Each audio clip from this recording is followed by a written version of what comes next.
Good morning, everyone, and welcome to Welcome Grove Homestead. In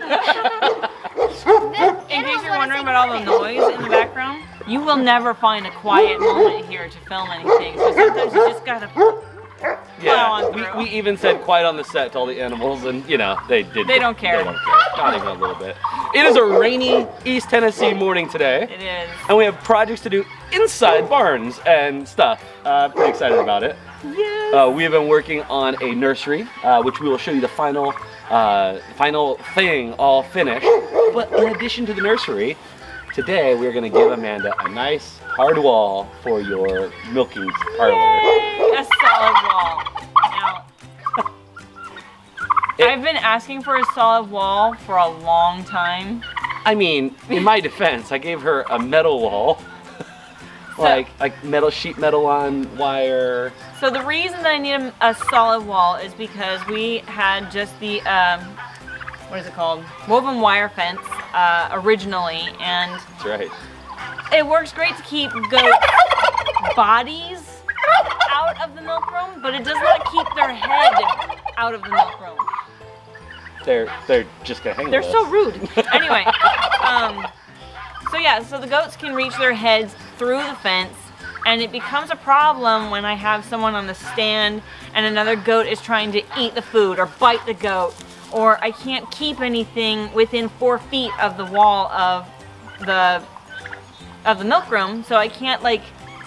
That limits the space that's It already really limited. limits the storage space. So it's like if you put anything within 4 feet of it, because it's a Flexible, flexible fence, the big goats just are reach in and they shoving grab on it. it. Yeah, they're just. And it stretched the snot out of that woven wire fencing. Like I didn't realize just how flexible it was. We had pulled it tight even with the fence stretcher. And just over time, they just stretch it anyway. So it's time. And I got to give you a shout out to our big box store locally, which was Lowe's. And Yes. we have gone there several times now and found just incredible discounts. I don't know if your Lowe's does this or Home Depot or whatever big box store you have, but in the lumber section, they'll frequently, especially in wet weather, they'll discount heavily some of the wood that is in there. Amanda's dad and I went and we found an entire cart full of wood. It was about 16 footers, a couple, what was it, 8 2x4s, and the 16 footers were like 2x6s. So something like 24 boards and some Trex, all for like $65, which is awesome. So we'll be using some of that for the actual framing of this wall. Well, the reason that they discount a lot of it is either because somebody returned it, but when they had it, they didn't store it properly, so it got rained on once. And that's exactly what happened with this. It was a $400 order that got left in the rain, and they returned it. And Lowe's is like, we have to return it. It's our policy. It stinks, but we got it for $65. So that was pretty cool. And the wood was all in great shape. There was like one little split. Another reason that they might have discounts is because of a manufacturing defect that makes it look less pretty. Right. Which is how I made a big score. And got the walls for said walls. Yes. The actual plywood. Yes, and you know what? It's not just plywood. It is tongue and groove. Like, it's really nice looking. It's gonna be fantastic. The only thing that's wrong with it is that it's a little bit messed up aesthetically. And it's like, it's going in a barn with goats. I was gonna say, someone spilled some glue on the outside and it can't be painted to look pretty. I'm okay with this. Yeah, I'm okay with that. I'm shocked that you wouldn't want the best for your goats. I mean, really. She's speechless. Anyway, it was all marked down from like $60 a board to $20. Pretty fantastic, and so we're gonna be able to do this whole project for literally fraction of the cost, like a fifth of what it would cost if you just went and bought fresh lumber. And since it's all indoors, we don't have to worry about it being. It's all non-pressure treated, so yeah, it'll last as long as we need it to, and we have no idea what we're doing with the barns long term. So what we can be confident of is that in the meantime, once these little babies come in, they're not going to be walking into the barn and getting into the grains. They're not going to be, the moms aren't going to be reaching in and grabbing bags and dragging them through the fence like we've seen them do. Oh my gosh. This is just going to be a great addition for our homestead. I'm so excited! Let's show them the nursery. Oh, and that's not the only thing we're doing today. Oh. We'll talk about that later. All right, so look at this nursery. in our last video, we had this gate being installed. Since then, we have these beautiful solid walls that have been installed. I mean, ignore that. That's not part of the nursery. But so the reason that we went with a solid wall instead of a wire wall is because of the hay back here. If we had put wire that the goats could reach their heads through, they're gonna reach through and they're gonna munch on these. And you might say, well, don't they eat hay anyway, and shouldn't you just let them eat it? No, because it's stacked. So if the goats reach their head through and they start eating on this bale that this bale is stacked on top of, it can destabilize the stack, and then you end up having a bale falling down onto a goat's head, and it just ends in a really bad day for you and the goat. So we decided to just go with a solid wall to keep them from even making that a possibility. So yeah, it's raised just a little bit because we didn't want it on the ground in case, you know, goats do goat things and they pee. So we didn't want it to get damp on the bottom. So it's raised just a little bit, but that little bit of gap is going to be closed up when we have bedding in here. So the smooth walls means that the goats really shouldn't be able to climb it too much. So I don't think that we're going to have too much of an issue. And if goats are able to reach up and over the fence, we'll figure that out. I'm super excited how it turned out. Looking forward to just seeing babies running around here very soon. I'm so excited. Yeah, I'd say the front we just use as a cattle panel, and that can be pulled out in the off season or when we do need to store hay inside. And in the meantime, we put some 2x4 welded wire fencing on top of cattle panel to make sure the babies can't just, like, you know, wander down to the house, see how everyone's doing down there, leave their mom behind. Hi guys! So I can show them that now because I haven't actually showed them that. So this end here is just a cattle panel that has fencing staples on one side. So it's not driven all the way in, so it kind of creates like a hinge. And then on the other side, we're going to drive in a couple more rings, I think, are what we're doing, and doing carabiners so that it latches and the goats can't like push it out.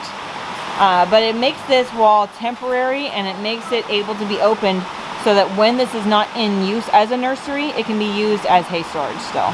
Look at this rain. This is wild. We were just standing here. I'm not sure how well this translates on video, but it is coming down. Let's see.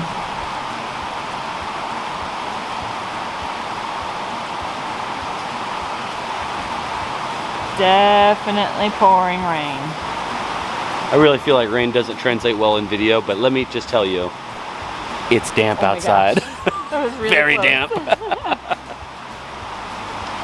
So yeah, it's pouring rain, and it's funny, it didn't rain until it was time to come out and milk, and then it was like dumping rain, and then it let up, and now it's dumping again. That's going to be the whole day today. Fortunately, we had this very dry barn to work in today. What you doing there? Putting the ladies' collars back on. Oh, the ladies are so pretty with They've all been washed. The goats or the collars? The collars. That would be very cold and the goats would not like being washed. Wow, ladies, look at you all decked out. The goats bully her off the hay, so we put her in here so that she can get some hay. Yeah, Prego Kitty needs some hay, huh? Well, they're all Prego. But She's really Well, Prego. she's the most, Prego. I guess, most nearest to Kitty. yep. You can feel babies moving. Nice. 20 of them, right? No. Good luck. Voting for 2. So I've been seeing in my Facebook feed a lot lately. I'm in several goat groups, and there's been a lot of confusion about feeling ligaments in a goat to feel for when she's gonna kid soon. So I thought that, hey, I've got goats that are about to kid, so I'm gonna explain that a little bit. Kitty here is a great example because she's kind of a bonier goat. She's not under condition, she's in good condition. It's just part of her breed is that they tend to be a little bit more of a delicately built goat. So you can kind of feel the ridge of her spine all the way down and her pelvic points. But right here at the base of her tail, and she's a dark goat so it's a little harder to see, but they have these 2 ligaments that run not parallel to the spine, but they kind of branch off of it. They start about here and they kind of just form a Y. that goes out toward the thurls. The thurls here are the farthest points on her pelvis. So when we're feeling for the ligaments, when they are not about to kid, they feel like two pencils just running side by side in pretty much that V shape from her spine. Now, as she gets closer and closer, those ligaments are going to start to soften so that she can open up for delivery. And her ligaments are still really firm, but they definitely have a little bit of a dip to them. They're not quite the rigid pencils that they usually are. So she's definitely getting ready to kid. She is due in about a week.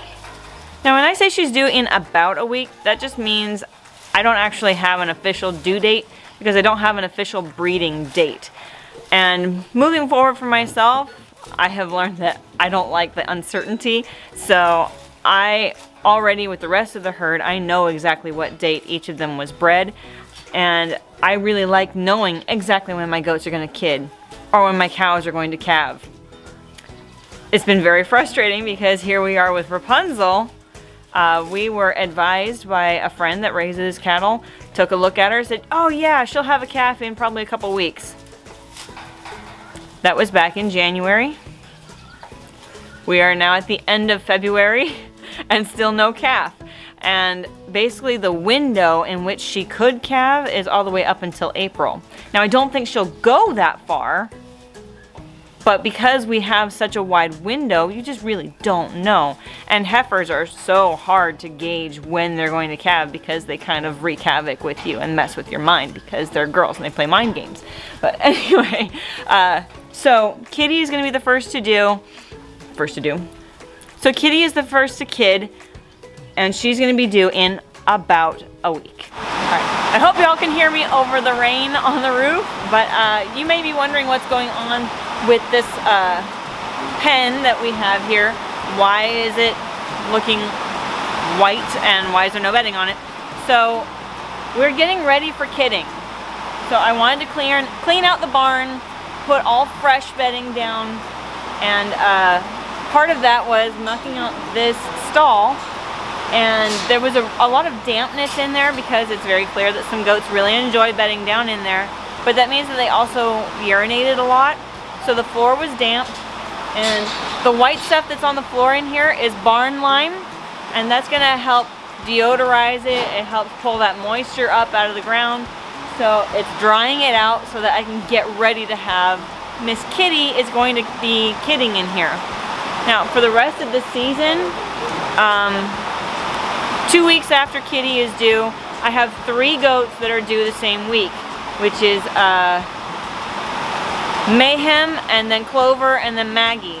They're going to be due Mayhem, 2 days later Clover, 3 days later Maggie. So I'm going to need more kidding spaces.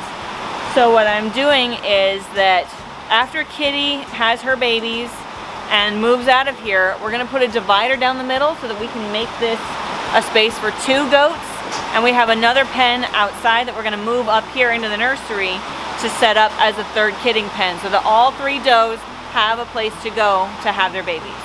So this stall currently has lime down on it. I'm just giving it a couple of days to dry out before I put more fresh bedding on it, and I'm keeping the goats out of it for the most part. Kitty got to go in there for a little bit of breakfast because the other goats kind of push her around a little bit. So we let her in so that she could eat some hay.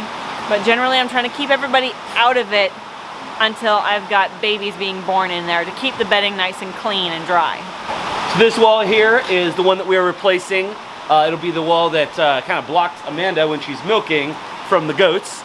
And what we're going to do on this wall is for another video, but we do have a purpose and a plan for it. Besides just simply keeping the milk room safe, or the milk parlor safe. But today we're going to use a fencing tool to pull out some staples that's holding this on. You can see we've done several layers of defense here. We had the original welded wire fencing. I'm sorry, woven wire fencing. We had this piece of roofing, and we had the cattle panel, all with the goal of keeping goats out. And it's still not exactly what we need. So we're just going to go ahead and invest in a solid wall. That's the plan. That's the project. Let's do this. Now, one more little thing that the goats have done that is very mischievous is that when Rocket was living up here with the does and they were still in milk, he stuck his head through the fence and was very curious about my bucket of milk sitting on the stand and could just barely reach it and use his lips and pulled over the whole bucket of milk. So I'm really looking forward to not having goats being able to reach their head through there when I'm milking. So in true goat fashion, they all have to be all over it. Betsy has always been project manager. Always has to be on it. Oh, it's been approved, guys. Goat stamp of approval. Now, obviously, if we try to continue this whole project with all the goats loose in here, it's going to be an absolute nightmare. So they're actually all moving into the nursery here while we're actually tearing down the wall to make it a lot easier. So I'm going to put a couple fresh scoops of hay into the nursery, and I think they'll be pretty occupied.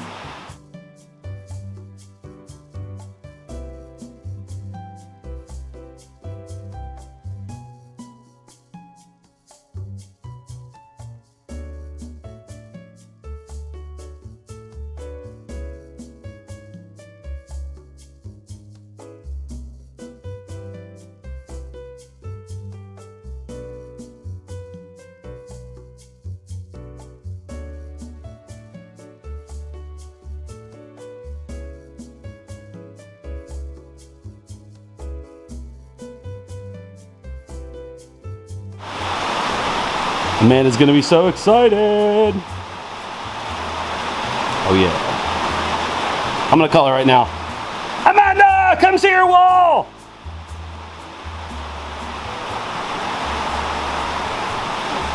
Hey, it's all done. It's beautiful! Oh my gosh. I'm so excited. Oh, here's the glue spot. Yeah. This is what took a $60 board and turned it into a $20 board. You're blocking it, but yeah, right here. And here. So, pretty awesome. I love saving money.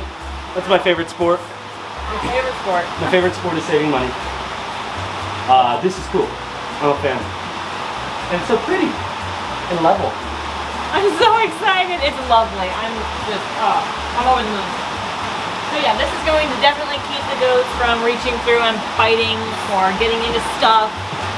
It's going to radically change how I organize my milk room. I'm so excited. Yeah, both organizing your milk room, and in our next video, we got another project that we're going to be very excited to show you. That this wall is going to kind of double up as a support system for it. But stay tuned for that one because you're going to not want to miss that, especially if you're a goat person. In which case, I pity you, and I'm sorry. And goat people are crazy. Goats are life. Every one of them. But you know that. You love know that. them. Anyway, thank you. Yeah, your dad, Audrey, baby. We had a good time doing it. Good times. Good job, Mimi. Yeah. Yeah.